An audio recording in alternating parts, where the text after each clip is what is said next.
David Fanchermi. I'm here, Your Honor. He's 1+. All right, here. where are we on this case?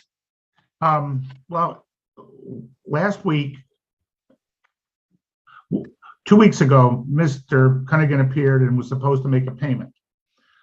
Last week, he came and showed me a money order for $900. And because he said he didn't know what to do with it.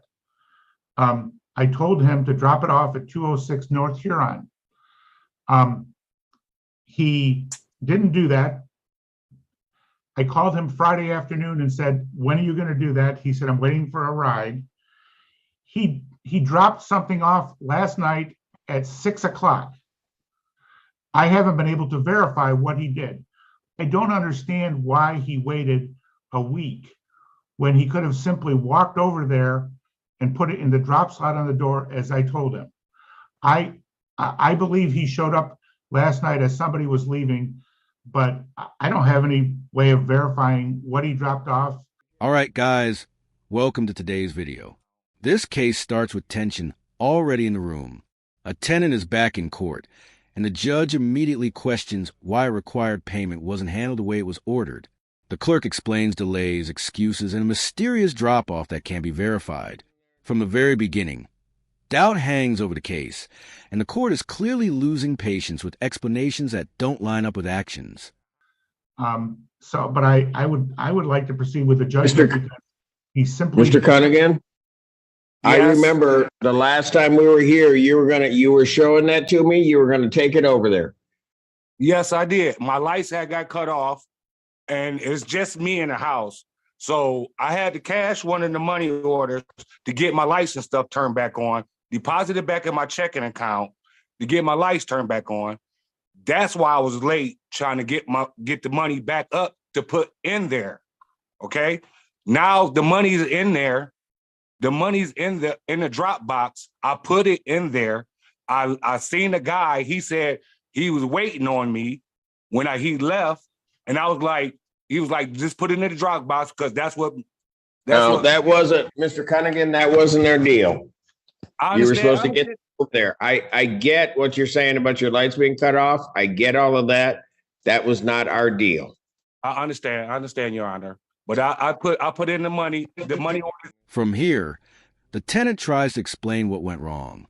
As an outside observer, it's clear he's under pressure, talking about power being shut off and having no help. He insists the money is now in the drop box, but the judge cuts in, reminding him that this was never the agreement.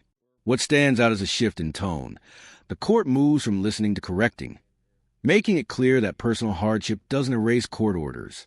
In the drop box right now. Well, it'll then be credited against the judgment I'm about to issue. Go ahead. I'm going to find no tribal issue. How much is owing, Mr. Judgment for possession to the plaintiff? The rent is $22.17. Court cost of $162 for a total of $23.17. $23.17. The $900 will be credited if it's over there onto that. I'll extend the rate date so that the defendant needs to pay that by May 15th. Your Honor, can I have some? I don't have any resources. I have a job. I have a job, Your Honor. I have a job. And I put the money in there. I don't want to have a judgment on me, so I will have to pay this. I have a job. Mr. Cunningham, I was trying to avoid that. That's why we were doing. At this point, the situation reaches its peak. The judge formally issues a judgment, laying out exact numbers, court costs, and deadlines. Even though some credit may apply, the reality is unavoidable. The judgment is happening. The tenant pleads again, stressing his job and wants to avoid this outcome. From a third-party view, this moment shows how fast consequences arrive once trust with the court is broken.